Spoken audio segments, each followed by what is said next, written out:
Ladies and gents, this is Rex and this is Fables and Folktales, Prince Lindworm, okay? Our channel all this sarcastic production. Yeah, time for a short and sweet Norwegian fairy tale about the true love's whip. I'm not sorry for the ending song, I never will be, okay? I was gonna upload some history video, probably some Roman documentary, Caesar documentary from History Civil or whatever, something like that. 7 Years War, something like that. Then Oli Sarcastic Production uploaded this video. I'm like, screw that. Norwegian folktale. Alright. Fairy tale, whatever. So yeah, so this is not Norse mythology, right? This is Norwegian but not Norse, so this is different, I guess. So this is more like, are Norwegian more related to Germans? So this is gonna be like, Hansel and Gretel type of thing, something gruesome, something bad happens, something like that, because that's how the story goes, right? In that, I don't know much about German and Norwegian or any time of that type of fairy tales or whatever, so I don't know. But it's a Oli Sarcastic Production video, so it's gonna be fun. I wrote quite a few Oli Sarcastic Production videos already. If you haven't seen them, check out the cars. There's a playlist I created for it. Oli Sarcastic Production reactions, something like that. Check out the playlist too, like Tear Zoo, Real Life Raw, CGP Grey, Internet Historian. And yeah, let's watch this one. There's something very modular about fairy tales. The individual building blocks are firmly established and don't tend to change. It's just the way they're arranged that makes a story unique. You got dashing princes, beautiful princesses, questing knights, benevolent kings and queens, evil magic people, good magic people, heroic peasants, cruel step-parents, clever tricksters, talking animals, dragons, trolls, the works. Spin a few wheels and throw a few darts and out pops a fairy tale. The frog prince, a dashing prince. Yeah, that is, isn't it? That's the case with every single fairy tale about every place. I mean, that is something, the similarity is uncanny. Maybe when it comes to fairy tale, everybody thinks alike. Like, screw that, this is the format.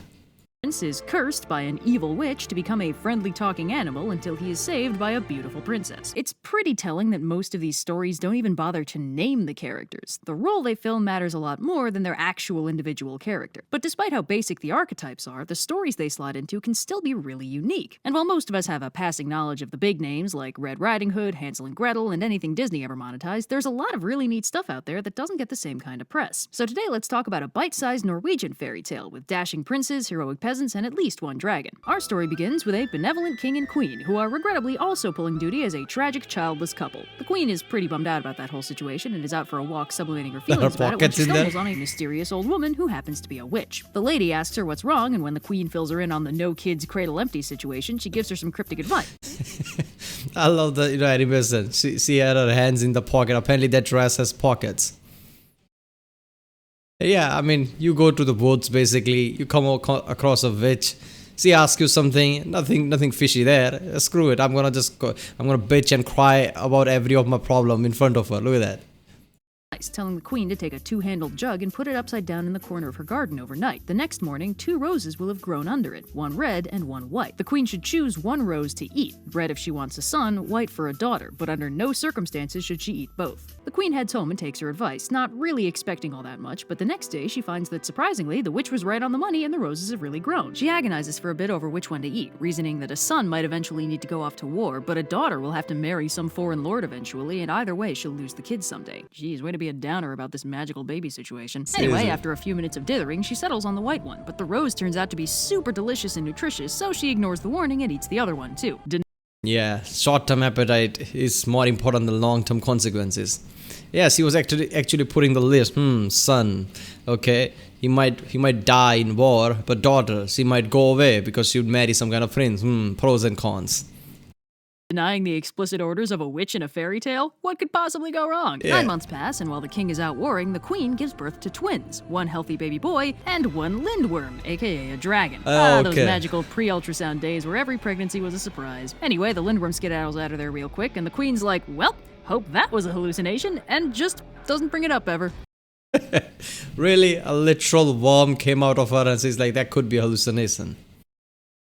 Neato. So, years pass, and the dashing prince grows to be a very fine young man, and eventually he's sent off to find a suitably beautiful princess to be his bride. But when he tries to leave the kingdom, the road is blocked by a massive Lindworm that tells him a bride for me before a bride for you. The prince heads back, thoroughly confused, and the queen confesses that the Lindworm is actually right on the money. Technically, he was born first, making him the older brother, so he kind of has to get married first. So the king starts contacting far-off kingdoms. First of all, obviously this is all fairy tale because there is a dragon in it. one real situation like this, people don't talk with dragon. They just pull out their swords and start attacking. So yeah, and I love this. Look at that. Yo, my man is the king. How you doing? How'd you like to reunite two families under a very normal wedding? Nothing fishy going on here. Otherwise, dragon would eat it. What? Nothing. To ask for a bride for his son, though he doesn't say which son. And when the requisite beautiful princess arrives, a lavish wedding is held and she's married off to the Lindworm, who promptly eats her. The Lindworm still demands a bride, since evidently devouring the bride on the wedding night means the wedding doesn't count, so the king writes to a different I like how this story keeps it to a more realistic state. It is a dragon in the end. You're gonna marry someone to a dragon, dragon's going to eat it.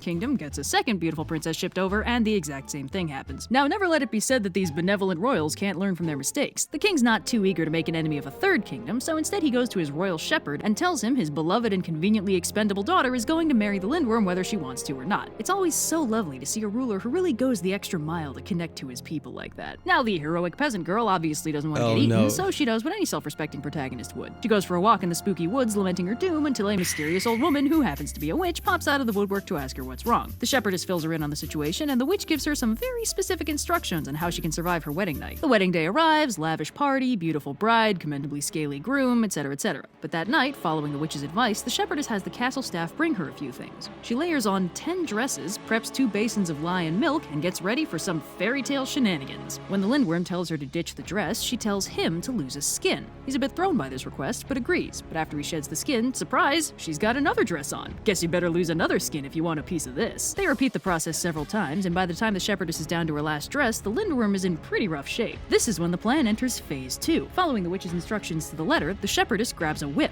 which I guess the castle staff just assumed was for totally kosher bedroom fun times. Imagine that, a princess after getting, married, it's their basically, honeymoon or whatever. she asked their servant, you know what, get me lots of dress and a whip. What could possibly she mean to do with all that? It in the lye and whacks the Lindworm with it. Then she dumps the milk over him, and then, possibly most surprisingly, she hugs him. The next day, the staff are shocked to discover that the shepherdess is not only alive, but cuddling up to a very handsome, dashing prince. With the Lindworm officially freed from his cursed existence by being quite literally whipped into shape, the kingdom is overjoyed and the wedding so that's how all BDSM start to be, okay. is held all over again, this time with feeling. The prince and the shepherdess are happily married for real this time, and everyone lives happily ever after, except for those 2 princesses who got totally murdered. Sorry, ladies, but someone's got to pay the price for the rule of 3. Wake me up! Wake me up! Yeah, I mean, you're no prince, you're no princess, I guess you're expendable. Yeah, tale as old as time, song as old as rhyme. What? Inside, wake me up inside. Oh, okay, that song, that's why. I'm of course referring to people not taking the advice of witches in folk tales and then being shocked and everything goes bad. Yeah, I mean, witches are not supposed to be what? Angels or something. Why would they help you unconditionally? I mean, then again, you can't really fault witch, alright? If she had just listened to her and ate only one flower, none of this would have happened. Call my name and save me. You might be thinking, hey, I thought the white rose was supposed to be a daughter. Soon the Lindworm be a woman? And you'd be right, yeah.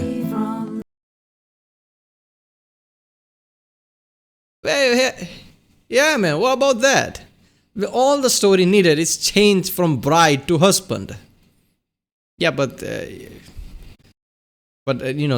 need to make the story like first son gets married first. I guess at the time, first child gets to married probably wasn't a thing. So if they said that's basically not prince but princess, this issue wouldn't have been there. Like she has to get married first or something like that. So that's why they just went with the prince thing. Yeah. You could see in a story like, one rose is for the son, one rose is for the daughter, but if you eat it both, it's unpredictable. So it doesn't necessarily mean you will have a daughter. Something like this could happen. It's not a daughter or son, it's a Lindworm. Yeah. That was a fun story about knowledge of fairy tale. Alright people, if you like my reaction, don't forget to like and subscribe. Check out the reaction. There's a link in the description. Upload lots of videos, and lots of time people don't get notification for things. So check out the link in the description. There are lots of videos there. Check out the cast of the different playlists too, like Only Sarcastic Production, A Real Life Lore, Khasgazar in a Nutshell, CGP Grey, Internet Historian. And yeah, if you want to react to any video even from this channel, comment down. Even if I don't reply, I'll eventually react to it. And I guess I'll see you next time.